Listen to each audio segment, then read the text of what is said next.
Hi, you guys.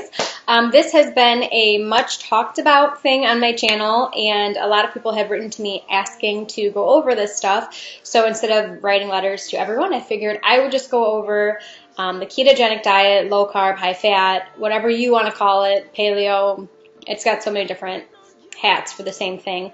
In my way. This is how I learned it. I am not a doctor, full disclosure. This is my opinion just based on, all the books that I've read, which I'm going to show you guys my favorites, and how I do a ketogenic diet. So, for starters, a ketogenic diet is any diet that puts your body in ketosis. And what ketosis is your body has a 3-day, it's 2-day, but some people it's more resistant, so it's a 3-day storage of glycogen in your system, which is, when you eat sugar and carbs, it turns into glucose in your body, and it gets stored as glycogen. So your body feeds off that glycogen for energy. So basically you take in calories and it burns that for energy in the form of carbohydrates. So when you go into ketosis, it's when you deplete your glycogen storage. You have no more glycogen storage whatsoever, and your brain tells your body to release a hormone called ketones. And when it releases that hormone, it has quite a few really good health benefits. One of them is that a side effect, it shuts off your ability to sense hunger. Like, I don't ever feel hungry when I'm in ketosis. This is different for everybody, but for me personally, I don't feel hungry. I forget to eat sometimes.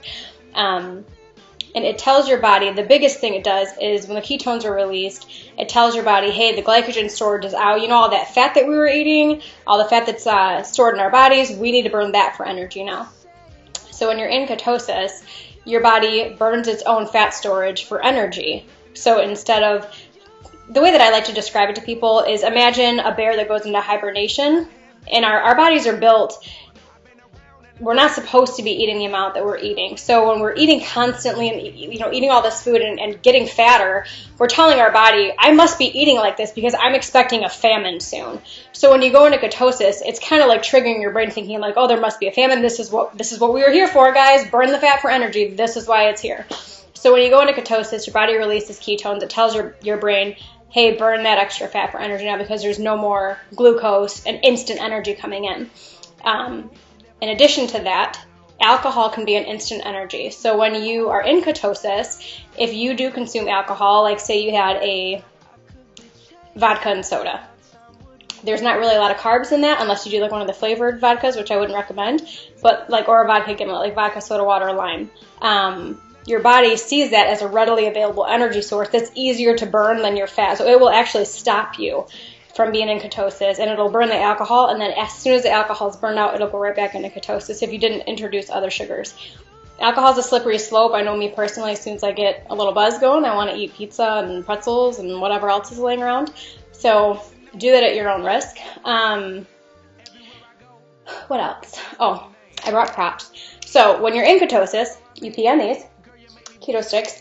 You can get these at any pharmacy. There's other brands, but if you look this up, you can get them on Amazon and everything. You can get them at any pharmacy. Walmart carries them, and then you pee on them. And if the color changes, so here's the side. So if you're not in ketosis, it's going to come up beige.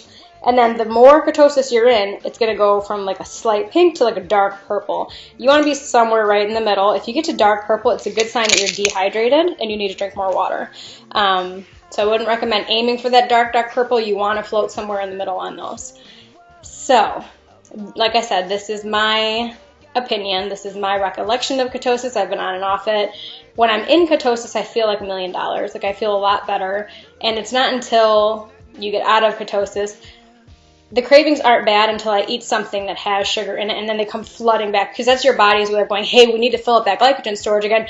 There's a source nearby. Like if you taste sugar and you eat something with carbs in it, your brain is going to crave it like crazy because it's going to say, hey, something is nearby that has that stuff for our glycogen in it. Go after it. And then you're going to have like a rush of crazy cravings. So I would say don't do it. Don't cheat unless you plan on cheating for a long time. Or like just going off the diet altogether, because once you get off of it, it is harder to get back on and everything. So, that being said, the first couple days are going to be hard. You're going to crave sugar and carbohydrates like there's no tomorrow. And then by day 3, like when your body, when you pee on the sticks and you see that you're in ketosis, by the time you're in ketosis, those cravings kind of wear off. Like your body's just kind of over it. So your body can sense the glycogen storage depleting, and it's going to send you out there, and it's going to make you want to crave everything you can do to get those glycogen storages back up. And then as soon as it's like, all right, well, they're gone, so switch over to burning fat. Now we're doing this now, guys. It's going to kind of stop bugging you to eat the sugar, and the cravings are going to slow down. That takes about 3 days. But if you are in the whole, hey, we're over here, we're burning fat for energy now, guys, and then they're like, oh my God, glycogen, it's going to crave it like crazy. So just don't go off it, don't cheat it. This is probably the best book that I've read, because he breaks everything down that I'm saying to an understandable level for everybody. Hopefully my delivery is okay. I would recommend reading this to anyone who wants to do a ketogenic diet. He really was like the first person who made it widely available. He was not the first person. Like it dates back to like the 1800s and stuff. I've read research on people who were doing this way, like doctors prescribing this way of eating, way back when in the 1800s. So he's not the first guy, but he does break it down so it's really easy to follow. That exact book, this is my little Bible of it. I've had this for years. I don't know why I put a brown cover on it. That's my old condo address. Yeah, and I just marked wherever I thought was cool. I've reread this book probably 5-6 times. Love that one. I've read this one. Not necessary. I wouldn't recommend going out to Amazon and getting it, but it's a good one. There's one tab that I use in here for vegetables. This is an awesome cookbook. I'm going to show you guys all my favorite books if you haven't caught that part yet. Awesome cookbook.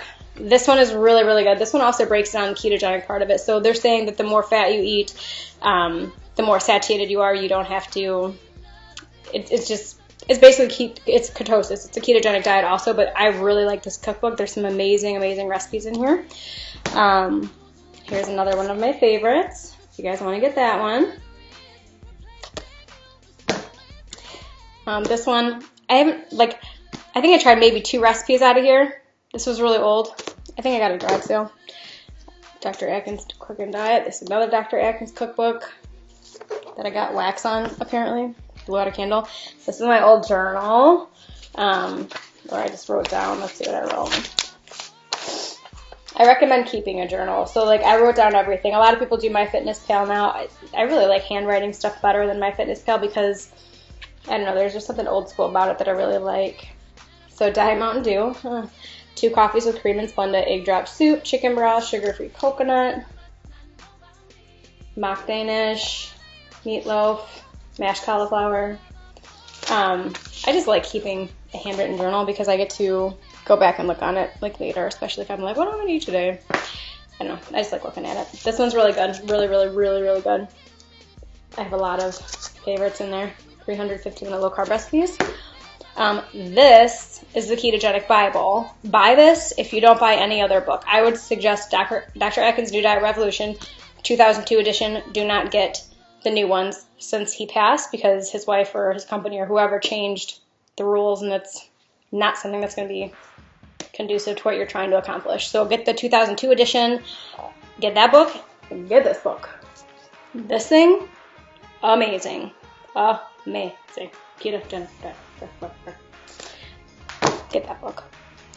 This one is also one of my faves. As you can see, it's seeing a beating. There's random stuff in here. I have a paper towel holding a spot in here.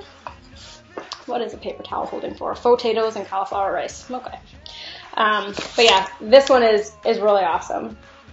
You will really like this. I'm going to be posting a bunch of recipes, and my husband is going to do this with me. So I got him for 40 days, and I can't wait to do this diet with him and meal prep and everything, and just have him do it with me because it's really nice to have a partner do it too.